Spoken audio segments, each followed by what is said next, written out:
Salut tout le monde, c'est Melvin, j'espère que vous allez bien. Je vous retrouve aujourd'hui pour une nouvelle vidéo très d'horreur dans laquelle on va aborder deux histoires. Vous verrez, comme d'habitude, j'ai envie de dire, les histoires feront vraiment flipper. Je les ai sélectionnées parce que vraiment j'ai aimé leur côté un petit peu intriguant. Mais avant de commencer, j'aimerais déjà vous remercier, comme d'habitude en fait, pour votre soutien continu sur toutes les vidéos, que ce soit au niveau des vues, au niveau des commentaires, au niveau des likes, au niveau même des abonnements. On a dépassé récemment les 1000 abonnés, c'est juste un truc de malade. Franchement, je pensais jamais atteindre ça en 3 vidéos, je crois. C'était avant la quatrième, ouais, en 3 vidéos.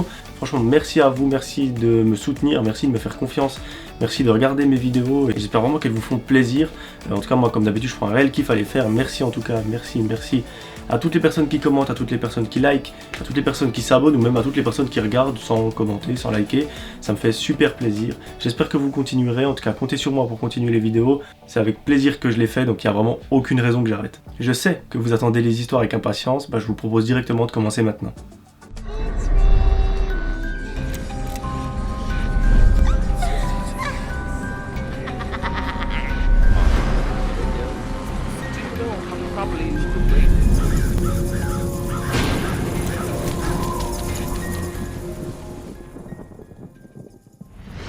La première histoire, c'est celle d'Eva, 22 ans, elle habite en France, elle s'est déroulée en octobre 2020, donc il y a à peine un mois et demi. Elle nous explique qu'elle habite en ville avec sa coloc Sarah, dans une petite maison. Ce jour-là, Sarah a dit à Eva qu'elle partait chez ses parents pour fêter l'anniversaire de sa mère.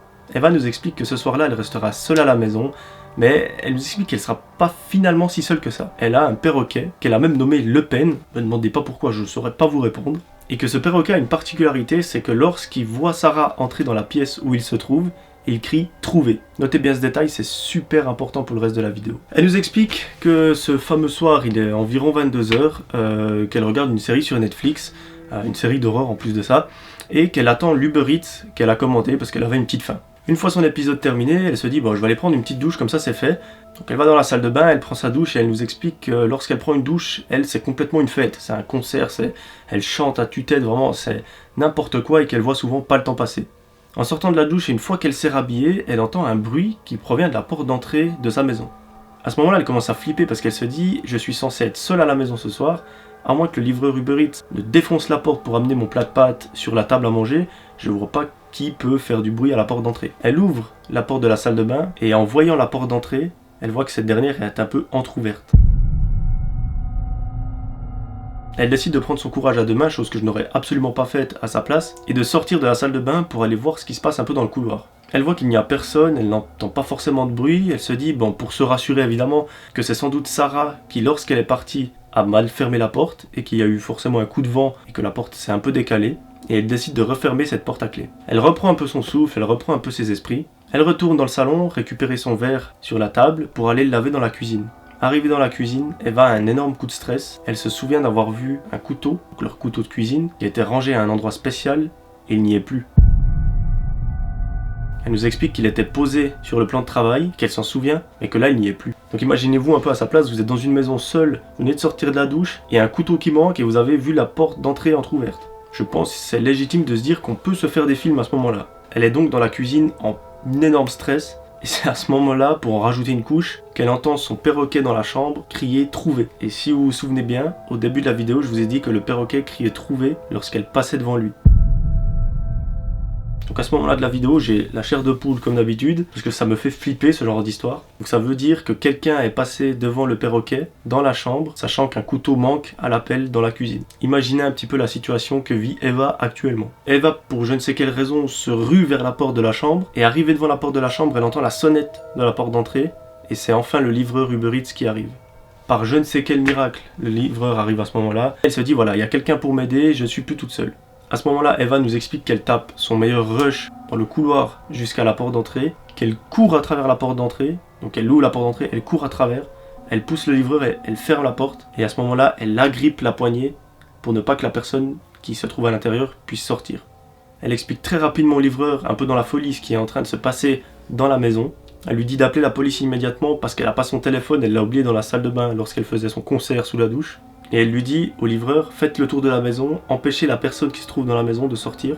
Le livreur s'exécute et arrivé devant la fenêtre de la chambre, il aperçoit une silhouette tenant un couteau posé devant le perroquet, en train d'essayer de le calmer, de lui dire de se taire, est en train de le menacer avec le couteau. La police arrive 10 minutes plus tard, l'homme pris au piège dans la maison n'a pas d'issue possible, il n'a pas de quoi s'échapper parce que la personne tient la fenêtre, impossible pour lui de la soulever, et Eva pousse la porte d'entrée, enfin tire la porte d'entrée contre elle pour qu'il ne puisse pas justement sortir et s'évader. La police intervient dans la maison, arrive à neutraliser la personne, lui passe les menottes, et c'est là qu'Eva est choquée parce qu'elle apprend que la personne qui est entrée dans sa maison par effraction, c'est Sarah, sa colocataire. Eva nous explique qu'après avoir pris contact avec la mère de Sarah, elle a appris finalement que ce soir-là n'était pas son anniversaire, que c'était absolument pas la date correcte, et qu'à ce moment-là, Sarah était sous l'emprise d'une substance illicite, qu'elle est entrée dans la maison avec ses clés, donc, finalement c'est ce que c'est de l'effraction, je suis pas sûr, qu'elle allait se cacher dans sa propre chambre en attendant que Eva aille dormir, et si le livreur n'était pas arrivé à temps, si les pâtes avaient mis un peu plus de temps à cuire, ou ils avaient mis trop de temps à mettre la sauce bolognaise, peut-être qu'elle ne serait plus en vie actuellement. Parce qu'une personne sous des substances avec un couteau, elle n'est pas forcément très lucide.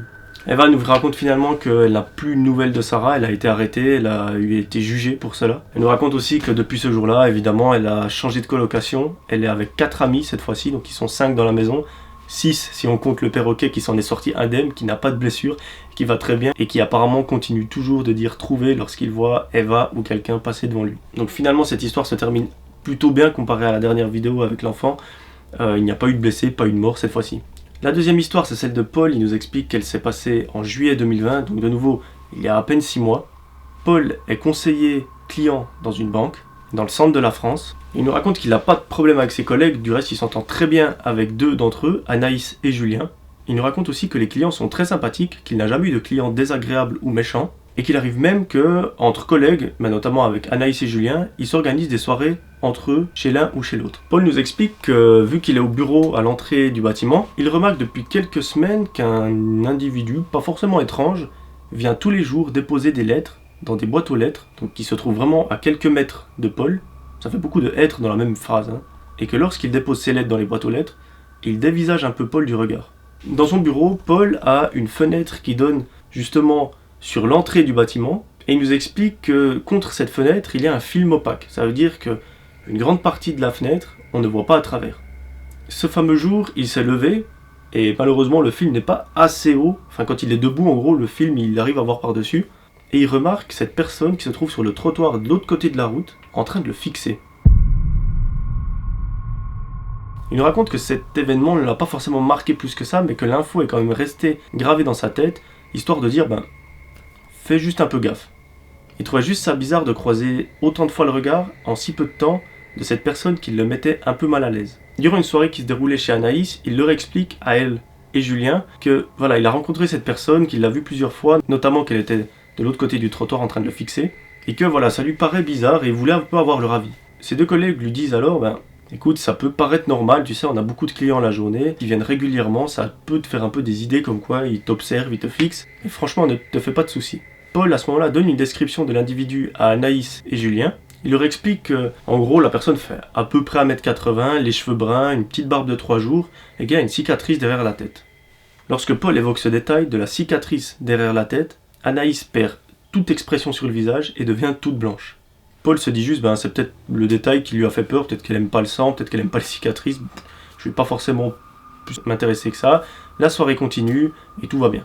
La soirée bat son plein, arrivé à 2h du matin, Paul décide de rentrer chez lui parce qu'il est fatigué, chacun rentre un peu chez soi. Et étant donné qu'il est vendredi soir, demain c'est samedi, et ce samedi-là il ne travaille pas. Paul fait sa nuit, il s'octroie une grasse matinée le lendemain, il dort jusqu'à 13h, et à 13h il se fait quelque chose à manger. Il mange tranquillement à la cuisine, il descend chercher le courrier justement dans les boîtes aux lettres, et il remarque qu'au milieu des pubs qu'il reçoit dans la boîte aux lettres, qu'il se trouve une seringue sale et utilisée. À ce moment-là, Paul se dit, oula, c'est un petit peu spécial. Au début, il croit à une farce d'enfants parce qu'il nous explique que son quartier est très peuplé justement par des familles qui ont des enfants. Et vous savez tous que quand on était enfant, on aimait bien peut-être poser des choses dans les boîtes aux lettres des gens. Perso, je ne l'ai pas fait souvent, mais voilà, ça peut arriver. Après, des seringues, c'est peut-être un petit peu spécial, mais il ne s'est pas forcément posé plus de questions que ça. Il nous explique que ça continue plusieurs jours, c'est arrivé 2-3 fois, et qu'au bout de la 3e fois, il décide justement de cette fois se rendre au commissariat le plus proche et d'annoncer un peu les faits. Une mini-enquête soit menée. Un jour, il voit qu'une forme de coup de poing comme si quelqu'un avait voulu enfoncer la porte avec son poing, ou que quelqu'un avait lâché une énorme patate dans la porte et que c'était tellement fort que la main est restée un peu incrustée dans la porte. À partir de ce jour-là, Paul ne voit plus la personne dans l'agence dans laquelle il travaille et il ne reçoit plus de seringues dans sa boîte aux lettres. Plusieurs mois après, durant une soirée avec Anaïs, les deux se rappellent un peu ces faits-là et ils décident d'en discuter. Anaïs avoue à ce moment-là que la personne en question était un de ses ex qui l'aimait encore et qu'elle a tilté au moment où, vous vous souvenez, Paul lui a parlé de la cicatrice de la personne qu'elle avait derrière le crâne.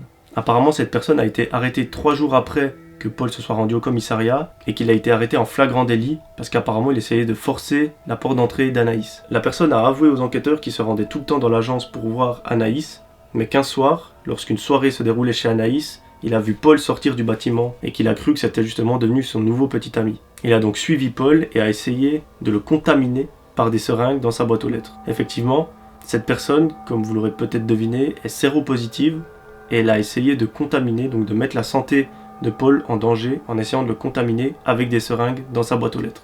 Donc c'est là vraiment que je trouve que l'histoire est glauque, c'est que la personne est très mal intentionnée et qu'elle a essayé tout simplement de mettre en danger la vie d'une personne par pure jalousie et que bien heureusement ça s'est terminé de la meilleure façon possible, personne n'est contaminé en plus et que c'est plus de peur que de mal au final, donc j'ai envie de dire tant mieux.